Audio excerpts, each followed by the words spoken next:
Hey everybody, it's your boy SergDragon. Welcome back to another edition of the Heavens Monsters podcast. With me today is Mike Henry. Happy Sunday Fun Day.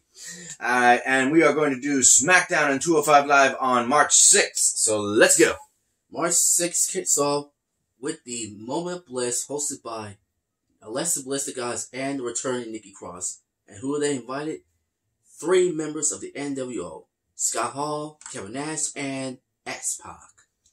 Even going through all his names that he's been through in his history with WCW and WWE. Monday Night Nitro, that is. Yeah. NWO, New Order talk about being inducted to the 2020 Hall of Fame. And then we got some party crashers. The trio of Sami Zayn, Shinsuke Nakamura, and Cesaro. They get up all in his face. They get up all in their face. And they were having a good conversation too, especially mentioning the fact that Roman Reigns will be going against Goldberg, and the fact that Kevin Nash actually was the one that stopped Goldberg's undefeated streak. And he said, "Oh, snap. I forgot about that." Thank you for reminding me of that. But yeah, he knows how hard Goldberg hits, so he's like, Roman Reigns, good luck. But back to the subject of I guess they call themselves the artists, I guess. They get up in the face of the old timers that look like they still got a run in them. But here comes Braun Strowman. And he clears them out along with NWO legends. Yeah. Especially when he goes and says, "'Cause when I beat all 3 of you guys at Elimination Chamber, it's gonna be too sweet." I was like, damn. Well, that reminds me of Finn. Yeah, to milk that one. Reminds me of Finn Balor. Yeah, buddy. But like I said, the party crashers came out and interrupt. And then when Strowman came out, it started with Cesaro, who got laid out first, immediately followed by Shinsuke Nakamura, and then finally came down to Sami Zayn. He went back in the ring and fell on his own because he is surrounded by all 3 members of the NWO. And then Braun Strowman about to get in the ring so he can get his hands on Sami Zayn. Because I can't remember the last time he hasn't wrestled since he's coming back from a shoulder. Mm-hmm. And then what does Sami Zayn do? Like Xavier Hill used to say, run like a coward, said, fight like a man. He held the Goddess Alexa Bliss like a shield, and then you could see Nikki Cross. He did. And you should have seen Nikki Cross. Can you blame me? I touched my face. I'm thinking Nikki Cross should just whoop his ass. He cross. and held the Goddess like a shield. You know, I wish Nikki Cross would just whoop Sami Zayn's ass, but Sami Zayn barely escaped. Yep. But Braun Strowman picked up a chair and tossed it, and once again, dodge. I cannot believe that Sami Zayn would hold the Goddess as a shield. Next. Next, you got a rematch of last week's tag team between the Glow, Naomi, and the Sassy Son of Belle, Lacey Evans, versus the SmackDown Women's Champion, Bayley, and her best friend, the Boss, Sasha Banks. In this match, it didn't go exactly the way it happened last week with Naomi and Lacey Evans winning the match. This time around, we would have the actual dominance of the champ and the Boss getting the win this time. And then they go in the back saying that they should be skipping WrestleMania and just go straight to the Hall of Fame because of how dominant they are. Saying things like, this ain't no longer the women's revolution. This is the women's, and I forget what they said. It was something like, the evolution? No. What's it? See, it's how forgetful I am with that. They had their own little spin on it and saying that they were the most dominant, basically. Mm-hmm. When they first won the tag team titles last year's Chamber. They were the first ones. Yeah, win the first women's tag team titles in last year's. Mm-hmm. And now this year they claim that they own this women's revolution. That's right. Speaking of the tag team women's champion, Nikki Cross as well. Actually, it was Alexa Bliss alongside Nikki Cross. Alexa Bliss mentioned that the Kabuki Warriors need to actually come to SmackDown once in a while because of the fact that the titles are supposed to be defended not just on Raw, but all the other brands. So they're looking SmackDown and NXT. Yeah, so they're looking to become 2-time tag team women's champions. Like I said, of Bliss and Cross. But like I said, the Kabuki Warriors just want to do what they want. Like, it's their decision. Let them do what they want. And T-Money will say it's WWE management that says that. They own it. Yeah. Next, Sheamus versus Apollo Crews. Apollo Crews didn't want nothing from Shorty G. He said he was going to handle himself, and he did. In which case, all he did was get bro kicked. Did he even win that match? Sheamus won. There you go. Bro kick. 1, 2, 3. That's what I thought. Sheamus coming back from a serious injury. Yep, looking better than ever. Just not happy to see what he's doing. Just, heel and everything. Next up, we have the second of our women's doubleheader. Because for first match, we had 2 tag teams. First, we mentioned earlier, and now we got the second one. And this time, it's Fire Desire, Sonya Deville, and, are you ready for this? 1, 2, 3. Mandy. God's greatest creation. Xavier and Terrence's favorite one. Yep. Came out the late weights against... Does this look familiar? This T-Money. Oh! Every time it's Trish Stratus. And this is Xavier. Oh! He throws his arms down. Fire Desire late weights on the fabulous Carmella and Dana Brooke. And right before the match got started, Otis and Mandy and Tucker had to confront about what happened at Valentine's Day.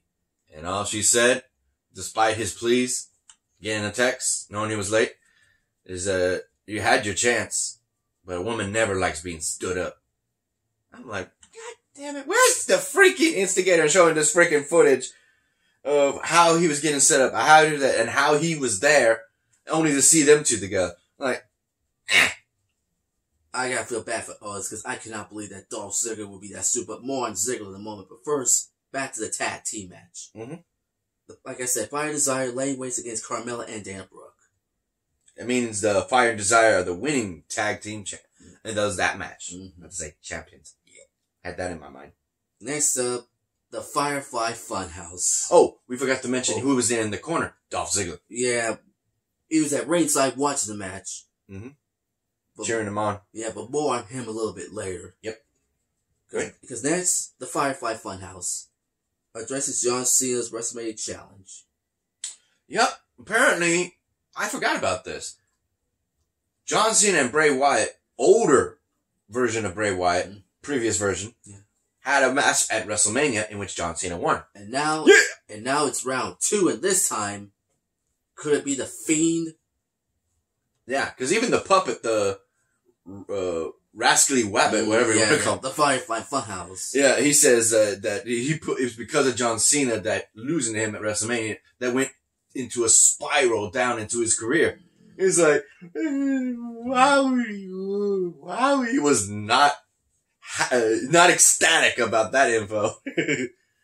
In which case he's like, you gotta see me, He knew what was coming. And one other thing that you may have not noticed, I did at the end of this promo, and I had to rewind. Because I'm looking at the wall, and you usually see he has a wall of all the people, of his victims, his friends as he calls them, and their eyes are crossed out in red, right?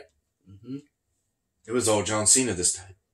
Really? It was all John Cena, including one portrait of John Cena, where he's standing up, his eyes are crossed out, he's got horns drawn on, and a devil's tail as well. I'm like, okay, that's how he sees John Cena. Are you kidding? I'm like, are you kidding me? Nope. When was the top part? Because he mentioned this to me earlier. His cable went out when he was trying to watch Smackdown. What part did you leave off on? I didn't watch Smackdown. Remember?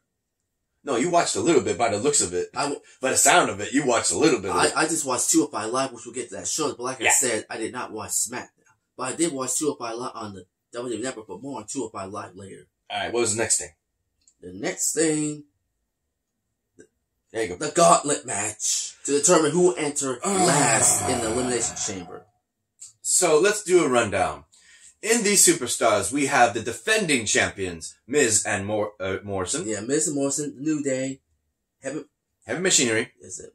Lucha House Party. Usos. Rude and Ziggler. In which case, in this match, the first ones to start out the gauntlet match. Which was the New Day versus Heavy Machinery. Surprisingly, the Heavy Machinery would eliminate everybody. From the first surprise of the Usos with Compractor. And freaking, man, you want to talk about being weird and hypergenic. Big E for the win on that. Because he goes up to the freaking girl. I think her name is JoJo. Who is that little tall, tan girl? Is it JoJo? I don't know. But you mean the tan girl? The tan girl, yeah. Which one from Smackdown? Was it Smackdown? Kayla Braxton. Yeah, Katie. Kayla Braxton. Kayla. Yeah, Kayla. Thank you. Host of The Bump on the YouTube network. Bump. In which case, he goes up in her face and goes, ah!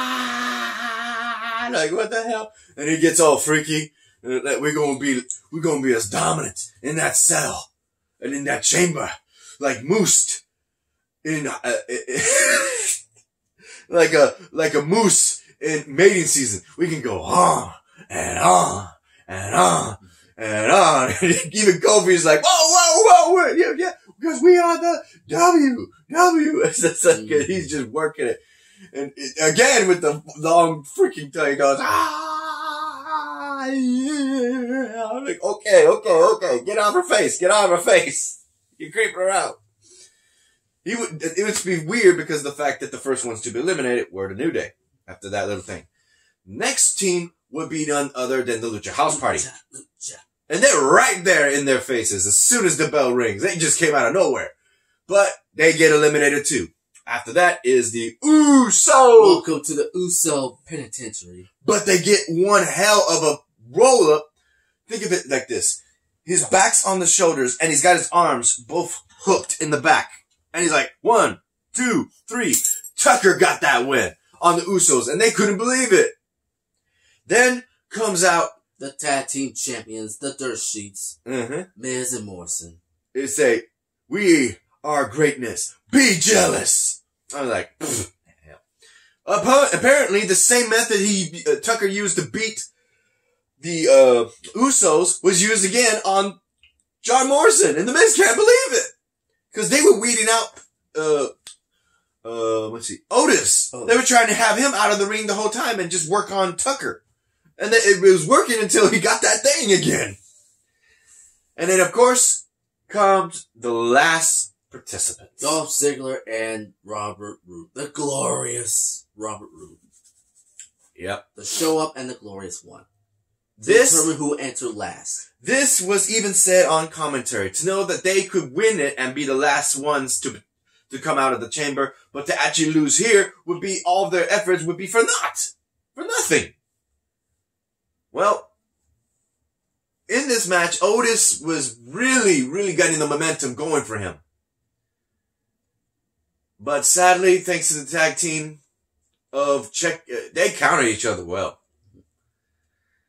Dolph Ziggler and Robert Roode are now the winners of this gauntlet, taking the hard-earned effort from Heavy Machinery, Otis and Tucker, poor guys, because now they are to be the last people to come out of the Elimination Chamber and freshest. One other thing, because that was the end of the match? That's the end. Yep. One other thing, during the gauntlet match, since apparently Robert and Dolph Ziggler were the last ones to show up, Mandy Rose was watching the match in the room.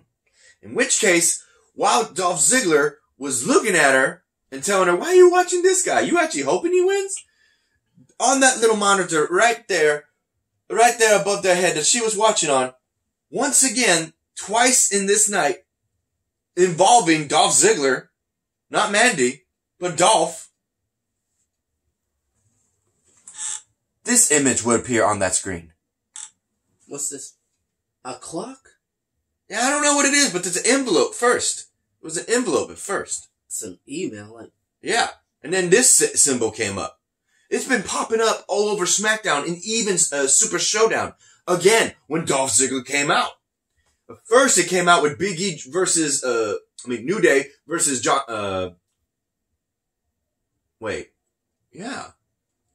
versus New Day and Miz and Morrison when Big E was attacking Morrison. Mm-hmm. But then it came one after another with Dolph Ziggler and Mandy Rose. Mm-hmm. So this is weird. I don't know what this is, but it's probably involved with Dolph and Mandy. Something's going on. And if you think about it, this did happen after Valentine's Day. Because when it first showed up was the week after, on the 21st. After the 14th of February. So yeah, something's going on. I think it involves that incident with Otis. I don't know what it is, but whoo! Alright. While he looks up 205 Live, a shout out to the remaining Heaven's Monsters podcast brethren. That's what I'm going to call it now. The brethren. Because we work together. We have Xavier Hill, Mike Henry here, Andre Mitchell. A link to their YouTube pages will be in the descriptions down below, as always. And a remaining shout out to the other members who are coming today, except for Buddy Delvin. I couldn't get in contact with him. We would have Renee Farrell, Chris Petrie, Terrence, T-Money, Pharaoh. And Farrell. Wait, I said Farrell. Is that Farrell? Yeah, okay. Pharaoh. Yeah, see, I'm trying to get all their names all together. Yeah. Let's see, we got Farrell, Renee, Chris Petrie, Delvin. Ah, that's the one. Delvin and T-Money. Yeah. There you go. All right, what's we got, bro? Because this is a quick one. It was a 28-minute show. It's 2 matches. That's it. First one, Isaiah Scott versus Arya Daivari. First up. It would be sad to hear, but thanks to the assault of gentleman Jack Gallagher, as well as the other 2 participants of the 205 Live Cruiserweight 10-man tag team, Tony Nese, the captain, as well as Mike Kanellis, they all jumped him at one point or another, and now he is not medically cleared for that match next week. So it would be a replacement that is mysterious, but they thanks to Isaiah Scott Swerve Scott. He says that they have already found a replacement, but they're not going to make a new captain. It's going to be a team of equals against the 205 Live brand team. In this match, it was pretty much Arya Daivari and Swerve going one-on-one, and they did a fantastic job of the match, but at the end, it was Isaiah Swerve Scott. I'm trying to say it all. It's like a tongue twister. Mm-hmm. And he hits the double stump.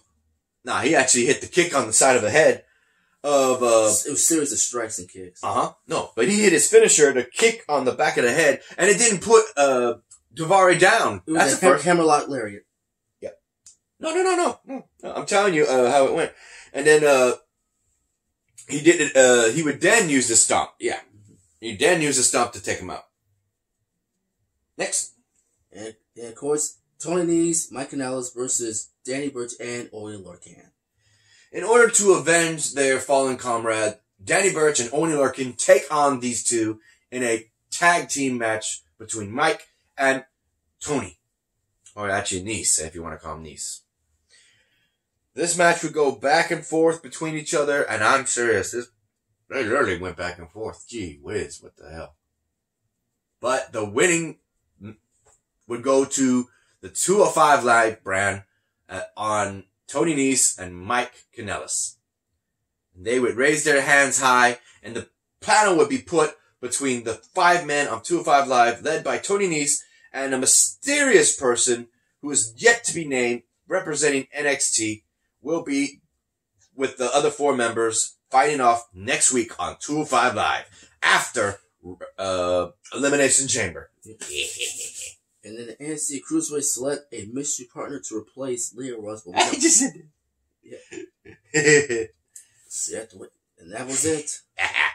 But I cannot. 2 cents, brother. Give me your 2 cents.